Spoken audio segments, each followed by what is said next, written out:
சிலத்துவாண்ட ஒரு மலைக்கு வர போகிறோம். அங்கதான் போகிறோம். நாங்கள் நினைச்சும் பார்த்ததில்ல, அழகான பனைமரங்களோடு இருந்துட்டு வானிச்சதை இருக்கிற மலைகளுக்கு மூச்சிறைக்கு ஏறி இப்படி பழங்கள் எல்லாம் பிடுங்கி சாப்பிடுவோம்.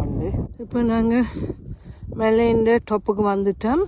இங்கே நோவையில் ஒரு ட்ரெடிஷன் என்னென்னா, மலையின் டொப்புக்கு வந்தோடனே அப்படி கல்லுகளால் மேலே மேலே ஒன்று அடுக்கி விடுறது. 5 கல் வச்சு அடுக்குவோம்னு யோசிச்சிருக்கிறேன். டொப் உரை கொண்டு எடுத்துட்டு கிளம்புவோம். இப்படி இந்த மலையின் சுகமான காற்றுக்குள்ள கொண்டு சாப்பிட்டு டீயை குடிச்சு மேலே ஏறிக்குள்ள நான் வீடியோ எடுக்கையில என்னென்னா மூசி கஷ்டம் கேட்குமென்று பாதையில்தான் போகணும். சும்மா கண்டு இடத்தாலையும் போனால் சில பள்ளங்கள் மேடுகள் இருக்கும். பள்ளங்கள் எல்லாம் விடுகிறதுக்கு சான்சஸ் இருக்குது. காற்றடிக்குது. இன்றைக்கி நல்ல வெளிச்சம் வடிவாக இருக்குது. தண்ணி, சூரியன், மலை, பள்ளத்தாக்கு எல்லாம் இருக்குது. கீழே இறங்கி அரைவாசிக்கு வந்துட்டோம். நீளம் மலையால் வளைஞ்சு எல்லாம் வந்து நிற்கிறது.